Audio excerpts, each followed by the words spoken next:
So hello and welcome to this online session, which is looking at using Excel to do a few different bits and pieces that you might encounter, mainly around data analysis and drawing different types of graphs. So for this session we're using the data handling spreadsheet that's provided, just showing you how to use some of the various bits and pieces on there. What we've got some data here that's being gathered, as our little box suggests, is femur head diameter from different grave sites.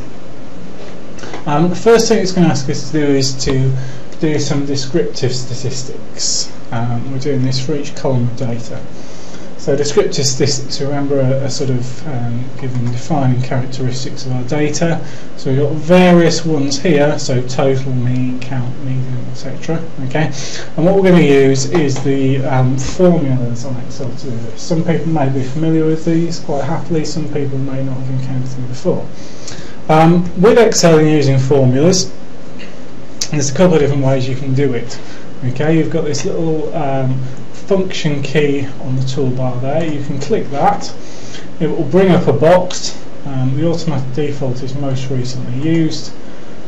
If you're not sure what formula you need, you can go through, you can search through all, of which there's hundreds, okay, or you can split it up into, you know, mathematical and things like that, okay, and search through.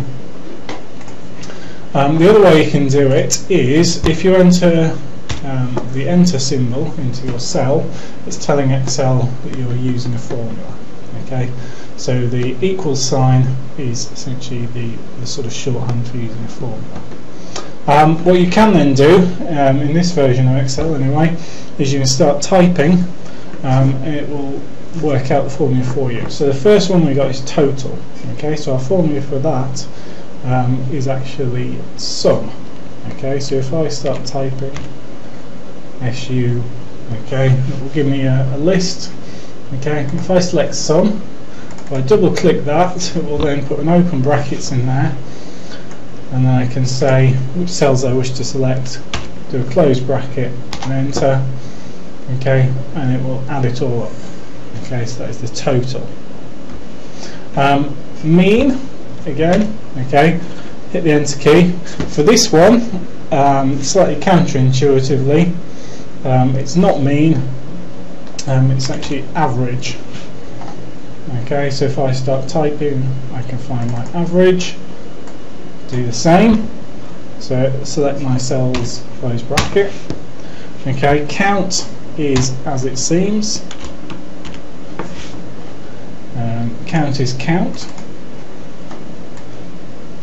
Okay, so it physically counts the number of data points, so we've got 8. In this case, the median, if you remember, is a measure of central tendency. Okay, so we've got median.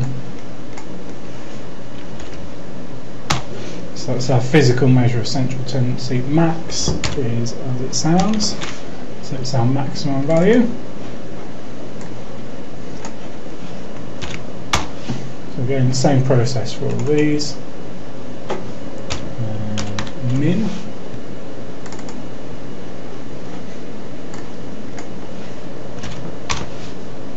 Okay, standard deviation is, we start doing that, we eventually come to, there's a few variations on this, so just be careful what you're doing.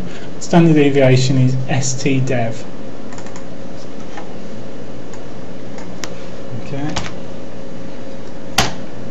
Okay, as I think I mentioned in the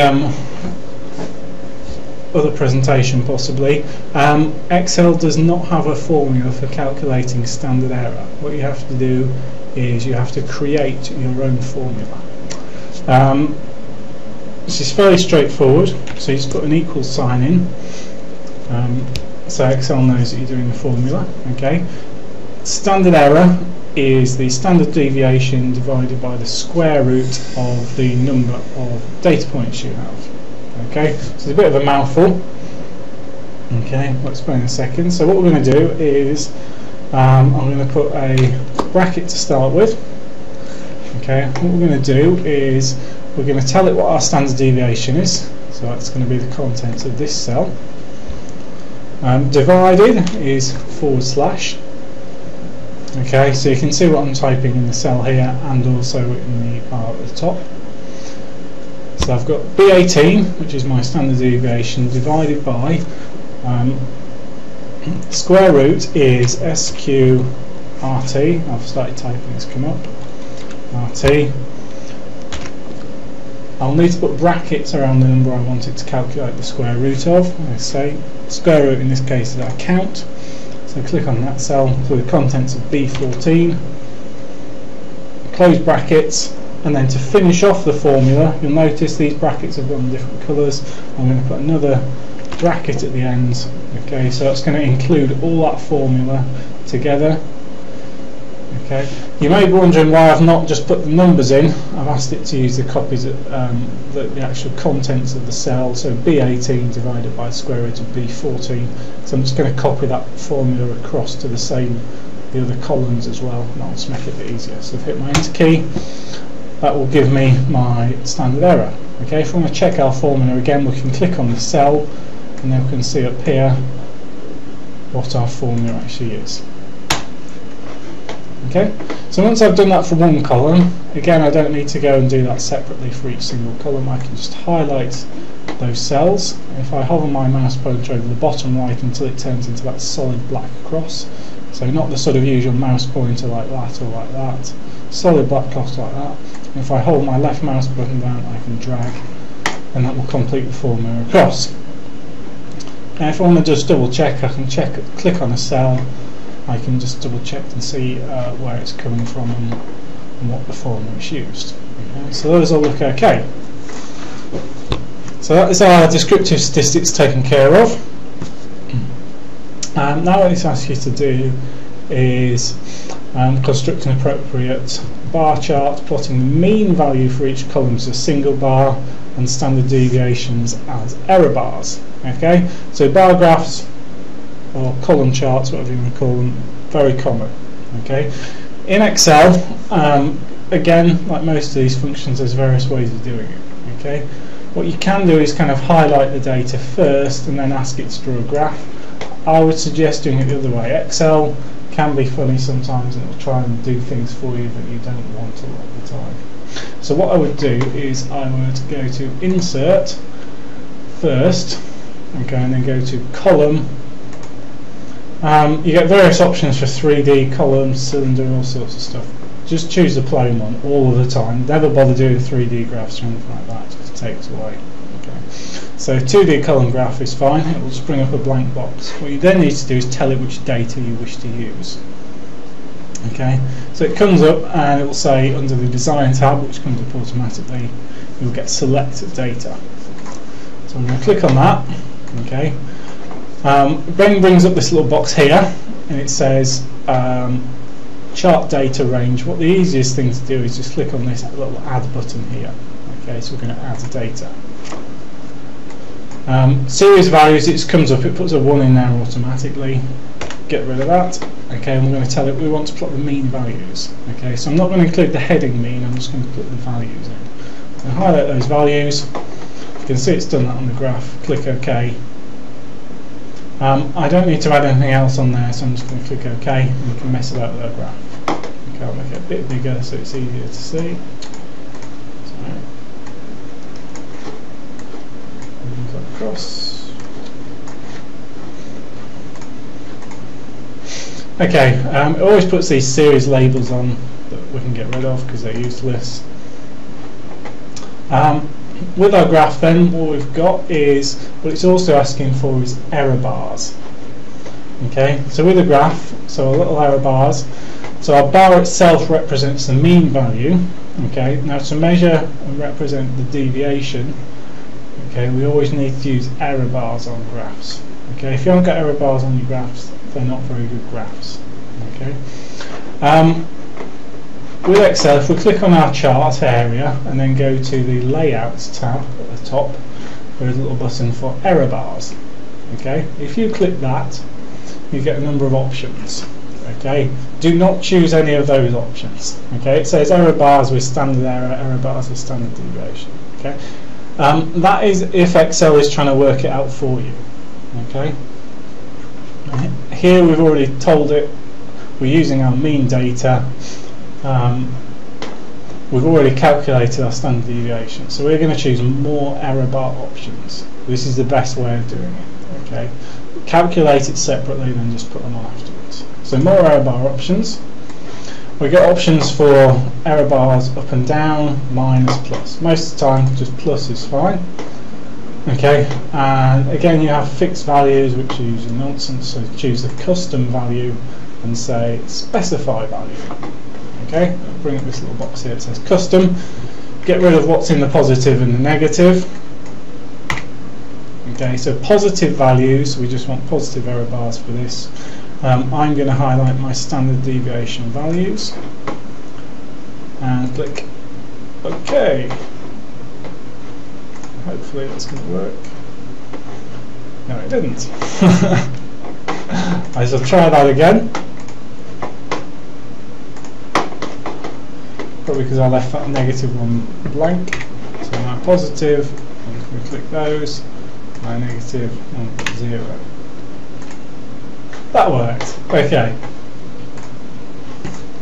So there, what we've got is our bars representing the mean values, and then our error bars represented by a standard deviation. Again, if we click on your graph area and go to the layout, what we can do is we can insert titles and things. So chart title, okay, we can put on there. Describing the chart, you always need a title or whatever. We'd also need to label our axes. Okay, again that's fairly straightforward. Axes titles, so if we're labelling the that one. Okay, you can put your axes titles on there. I might just shift my graph slightly. Axes titles there, and then you can just click and type in there whatever you want to for your axes titles. So you always need to make sure they're labelled properly. Okay, that is your basic bar chart with error bars. Okay, so that's the first type of graph. The second type of graph is scatter graphs. Okay, this one is looking at a relationship between two variables. Okay, so in this one we've got looking at relationship between age and length for some snakes. Okay, with a scatter graph then, so a scatter graph is basically, you might describe it as an XY graph. Okay, you've got two variables, plotting one against the other, looking for a relationship between the two. Okay, again with Excel, if you go to insert and say what graph you want first before highlighting your data. Okay, again if you highlight your data and ask it to draw a graph, it generally messes things up or doesn't put things in the order that you want it. Okay, because this one I'm going to want age on my x-axis and I'm going to want length on my y-axis. Okay, if I highlight it and do it that way around, Excel will draw it the wrong way around. Okay, so generally age, if you've got time or anything like that, it always goes along your x-axis. So I'm going to say insert and I'm going to go for, again this type of graph I want is scatter. It's not a line graph. A line graph will join the points up, which we very rarely want. We want a scatter graph. Okay, and again just a basic one. Okay, so it'll bring up the blank one. We'll say select data and go to our add button again. So in this one we've got two boxes. So we've got our x values, which are going to be our year data. Our y values, get rid of that. It's going to be our length data. Click OK. Again, there's nothing really, we don't need to add any labels on there at the minute, that should be fine. Click OK. Okay, again, get rid of that annoying series box. Get that a bit bigger so you can see. Okay, so that is our basic scatter graph. Okay, again, in the same way as we did before, you can click on your chart, and if you go to layout, you can add your titles and your axes labels as you normally would need to. The other thing we could want to do is we want to fit a trend line. So we've got our scatter points. What we want to do is put a trend line or a line of best fit through that. Again, there's a couple of ways of doing that. in the data tab there is an option for trend line, or you can right click over your points and go add trend line. It goes exactly the same way. Okay. The trend line you want is a linear trend line. There's a couple of other options here. You've got display equation and display r squared value. Okay, I'll explain what they are. So if you click close, it will add you a linear trend line, and it will also add this little box here which you can move about to your heart-scan trend. Okay. What we have here, we've got two things. The equation of the line, which if you're familiar with that and you call these, is your y equals mx plus c. Okay. And we've also got this r squared value. Your equation of the line is something very useful because it allows us to predict one variable when we know the other. Okay, so it gives us a little equation. Okay, so if we have an x value, okay, so if we knew the age of a snake, we could use this to estimate what the length of the snake is. So our y value. Okay, so say if our snake was 20 years old, okay, we could do 2.1489 multiplied by 20 minus 1.7356, and that would give us an estimate of how long it would be. Okay. Similarly, if you rearrange the equation, you can work backwards. If you have a length, you can work out an age. Okay, which is called linear regression, which is something that's very useful, and we use a lot in science. The other value here, your r squared value, is it gives us a figure of how close these points are to a straight line. Now these you've got quite good correlation, all lines up quite nicely and they all fit fairly closely to our line of best fit. Okay, so that means our r squared value is 0.9, which is quite a good r squared value. If all your points were in an exact straight line, your r squared value would be 1. Okay, so the closer to 1 your r squared value, the closer the correlation. Okay. Conversely, the closer to 0 your r squared value, the looser the correlation. Okay. So that's doing scatter plots. The other thing on there is a tab for graph problems. Again, I'll leave this one to you, which is there is a series of different graphs. Okay. It's important to think about what makes a good graph and what makes a bad graph. So we've got some bits and pieces here, and it's just inviting comment on why you think some of these graphs are rubbish. So for example, this first one, we've got 5 samples from sites A to E, each with 5 replicates.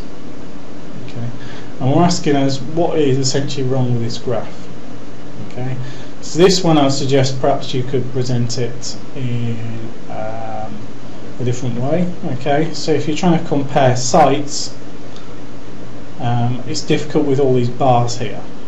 Okay, because you're taking 5 sort of replicates at each site. If you're comparing sites, then you'd be better off with just 1 bar, combining all of these into just 1 bar in some fashion. If you were trying to compare your replicates between sites, you'd be better grouping, you know, all the purple ones together or the red ones together. Okay, so it depends on what sort of data you have. Again, this one, trying to show yields from different sites, you know, you'd be better off with something like a bar graph for that.